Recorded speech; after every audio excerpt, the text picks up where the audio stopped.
Oh, yung idol nyo na si Francis Leo Marcos may haharaping kaso ngayong December 9. Ako, sino ang nag-booking neto? Ito yung sinasabi niya nakaraang mga buwan. Nakilala na daw niya itong tao na to. Tuspok na daw yung tao na to. At ipapahuli niya. Nako, eto si Food Genius ay nag-ingay na naman sa Facebook. Eto, may post po ito dahil ay mayroon di umanong haharaping kaso ito. At itong si Francis Leo Marcos naman, nagbibigay pa ng saloobin niya tungkol sa politika. Sinuka ka na nga sa usaping politics, di ba? O, di ba? Nasaan na yung pinagyayabang mong tatakbo kang senador? Anong balita doon?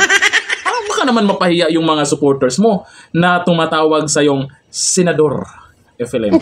Wala ka bang paliwanag kung bakit inilabas ng COMELEC na isa kang panggulo sa 2025 election? Totoo ba yon? Kami, hindi namin alam kung ano yung dahilan ng COMELEC. Mayaman ka naman. Marcos ka naman.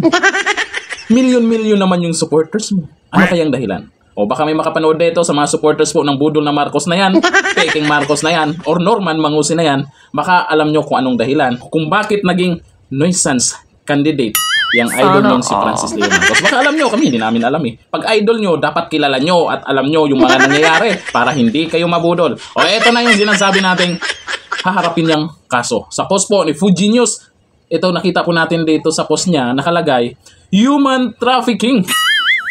Human trafficking. Wow. May human trafficking. Akala ko ba wala kang kaso? Norman Mangusin? Ayan, Norman Mangusin, kay Francis Leo Marcos yan. Nakalagay. Nakalagay pa yung venue. Anong room? Anong branch? Naku, papahuli nyo na yan. Puro ka kasi ngaw-ngaw. O ayan, nag-iingay na naman si Food Genius.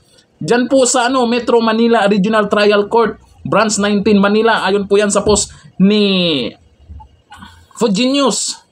Ngayon pong Lunes, December 9, 10 a.m. Nako, ito pa, may judge pang nakalagay.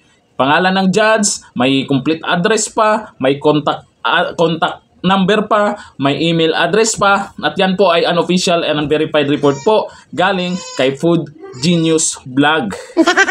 Kaya pala humahataw ka ngayon sa TikTok, kaya pala todo panghihingi mo dyan sa TikTok, panlilimos mo sa TikTok. Siyempre, pag totoo man ito, gagastos ka niyan para sa abogado mo. Di ba? Norman Mangusin, Francis Leo Marcos. Parang di naman bagay. Anong masasabi niyo po dito? Totoo kaya ito? Na mayroon siyang kinakaharap na kaso? Nako, luluwag ang wet po mo pag minalas-malas ka dito, Norman Mangusin. Hanggang dito lang. Thank you. Bye-bye.